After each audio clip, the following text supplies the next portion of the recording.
Hey guys, if you are looking for ways to make the most out of your closet without spending any money, stick around. I have YourGirlChase with me here today, and we're going to talk about how to make the most out of your closet. Hey, what's up? It's Justine with Debt Free Millennials. I have Perla with YourGirlChase back on the show with me today. It's so good to see you again. You know, the first video was so much fun, I had to come back. She just had to make an appearance, y'all. So don't forget to check out YourGirlChase on Instagram and check out her blog at YourGirlChase.com. I'm going to drop the links below, so make sure you hit this girl up because she knows all fashion finds and without freaking out your budget. It's just awesome. So we're talking about how to make the most out of your closet. Yes. This is something you've done. And now you're going to teach me and everybody else how to do this because I suck at shopping and I suck at looking at my closet and trying to figure out how to make really fun pieces and look hot like you. So how do I do this? You know, it's not easy. No. You'd be surprised. I feel like people have like these hidden treasures in their own closets, but they just don't know that they're there. So let's just help everybody out. We don't need to spend a lot of money. You'd be surprised what you can find in your very own home. Hell yes, I love that. Okay, so what can we start doing? Well, I think one of the best tips that I have is to opt for timeless styles. I feel like the basics go very far. Like, don't just buy something because you see it online and you think, oh my god, I'm gonna look like my favorite Instagram girl. Like, no, look like yourself and opt for things that are gonna give you the most bang for your buck. Okay, so you're talking about more like timeless pieces versus fast fashion that we might find at Forever 21. Right, so just look for things that are cut well, things that are going to make you feel great and look amazing at all times of the year. Are there color palettes that we need to stick to? I would say neutrals are king, especially if you want to get the most for your money. My favorite neutrals to stick to are obviously black and white, but charcoal gray is a great one. Navy blue is very underestimated. Even a good maroon, like the top that you're wearing, like that's a perfect neutral that looks great with so many styles of jeans, so many different colors of skirts. Like, trust me, your shirt is like amazing and you're gonna wear it for many years to come. Yay! Okay, I'm actually doing something good and I didn't even mean to. I literally put this shirt on today and was like, whatever, we're gonna record. So you've got the gray, rocking the gray, I've got the maroon, so these are good neutral colors that we can wear over and over again. Yeah, and they're very universally flattering for all skin tones. If we switch shirts right now, we would look just as great. You've got more of a fair complexion. My complexion is, I'm not even sure. You've got that California glow going on. Right? Yep. What else can we get out of our closet? I would say another thing to look for are key investment pieces. I'm talking about things that you might have to spend a little bit more money on now, but that are really going to save you tons of money in the long run. So I'm talking about things like quality denim. Get those like amazing jeans that you see at maybe like a Nordstrom or a Bloomingdale's that, yeah, they're a little bit more pricey. Maybe they're not like the most affordable out there, but they're gonna last you and they're not gonna fall apart in 2 weeks. I have a horror story where I bought a pair of H&M denim jeans. I wore them on a date. Sure enough, they fell apart on me and it was the most embarrassing day of my life. Oh my gosh, what happened? So I was on a date with a very nice young man who shall remain unnamed, and when I got up from my chair to like exit the restaurant with him, the seam split down the side of my jeans. Oh no. And it was very embarrassing. Luckily it didn't split like on my hip to like show my underwear, but it slipped like right on my thigh. So it just made me look like I was this like fat monster, when in reality I was just wearing very cheap denim. Oh my gosh, and you're thin and your body is perfect. So to know that these types of jeans just make you feel like crap at the end of your date, like during your date. He laughed it off, thankfully. I laughed it off. I have a pretty decent sense of humor, but it really taught me a valuable lesson to never buy cheap denim again. Never buy anything cheaply made again. You have to think about the dollar that you spend on these items. Like, is it really worth like risking these embarrassing moments? I think not. So where do you typically buy your denim now? I typically buy my denim either from Madewell Levi, or every now and then I'll find a really great quality piece at Urban Outfitters. I feel like these retailers do a really good job of making sure their cuts are very flattering, they're timeless styles that still have a little bit of an edge, and I have yet to have an issue with any of these retailers' denim. So what else can we do? How can we take a look at what's in our closet? I think that's something that you should always keep in mind is their impulsive buys are real. There's like a thing called a shopping high, that when you're out shopping with your friends and you're in the moment, you see something that you think you're like obsessed with. You see something that you think is going to like change your life and transform you into this amazing fashionista, when in reality you're just like, you know, passionate for 0.5 seconds, and you need to step away and really think, is this gonna be that life-changing piece that I want to buy right now? Back away from the Yeah. rack, people. So I have this thing called the come back to it rule, which I kind of just developed on my own, and I always enforce it with my friends whenever we're out shopping, because a lot of my friends love to shop and they love style and fashion, but you know, sometimes we all get caught up in the moment. I've gotten caught up in the moment before, and it usually never ends up feeling exactly as you think it will. In my mind, that's when in doubt, do without. Yes. A great way to implement this if you're like out shopping in person, because for a millennial, I actually do a lot of in-person shopping. Like, I love the experience of going into a store and touching different materials and just like making an experience with my friends. So say you're out at the mall and like you find this amazing like leather jacket that's like $500 that you've been wanting your entire life, like me. Personal stories. Lots of personal stories today. But let's say that you find this amazing jacket and you're about to like rip off your arm and sell it to buy it.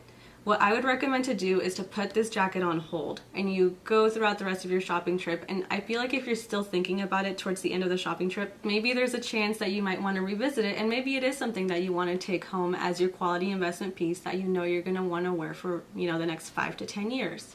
However, if you finish your shopping trip, you go home and you forget all about it, that means it's never meant to be. It was just an impulse, and you just saved yourself a lot of money. So when I was looking at my closet, I was kind of overwhelmed, and I even threw her into the mix, and she may or may not have freaked out. I was a little overwhelmed, I'm not gonna lie. And I've been in a lot of closets. There's a lot of stuff in there. I also share my closet with my husband, so that may have added to the mix. So it's not entirely your fault.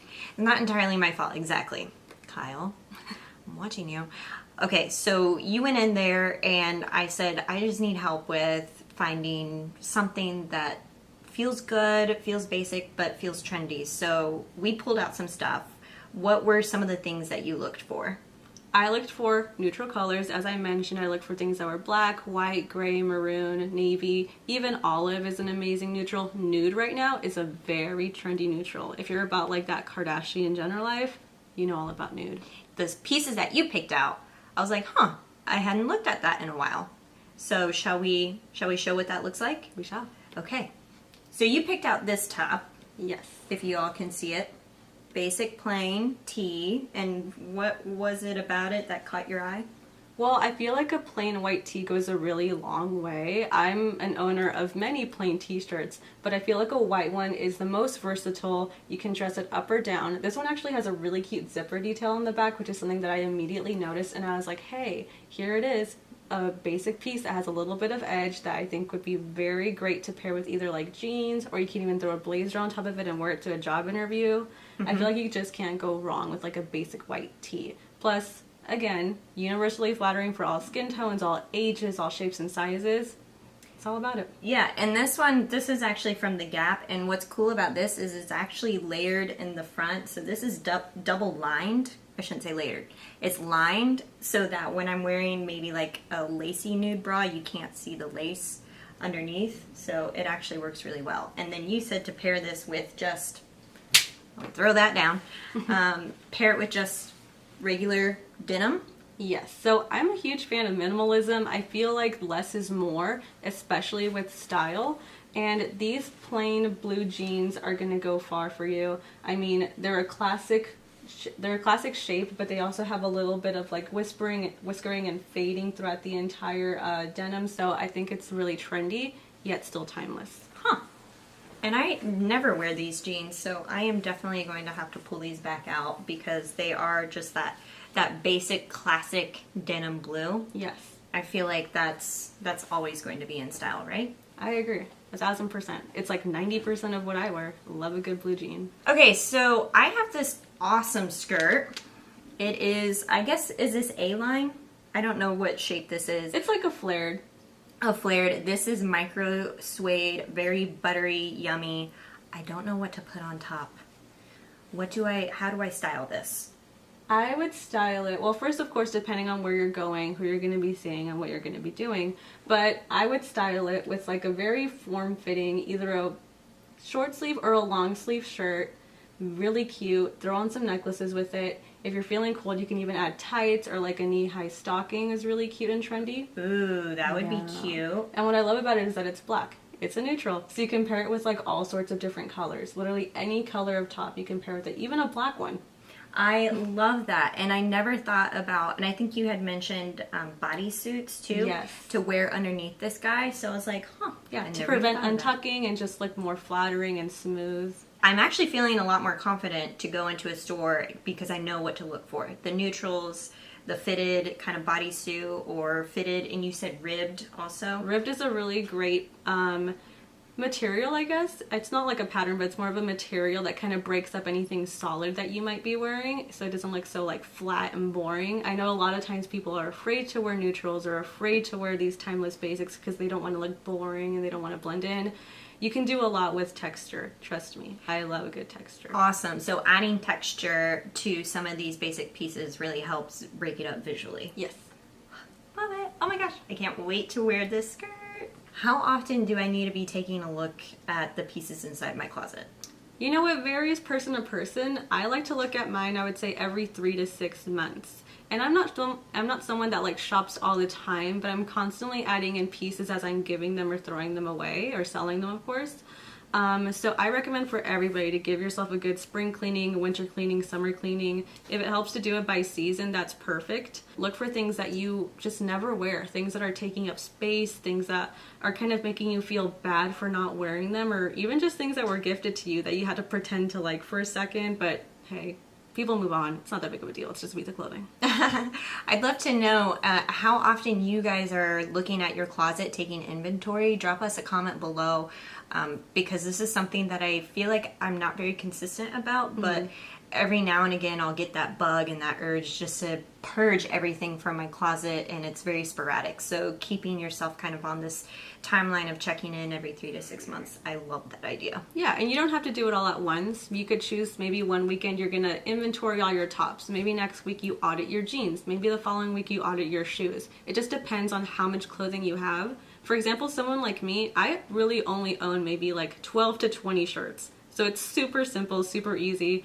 I think the most of any other item I have are shoes, because I love a good boot and I love a good flat and I love a good sneaker. So I love these tips. Bottom line is, when you implement these tips, you are saving money. You are investing back into your closet for the long haul so that you can focus on bigger money goals other than wasting it away on fast fashion or impulse buying. And don't be too hard on yourselves. Remember, guys, we're millennials. I'm only 22 years old.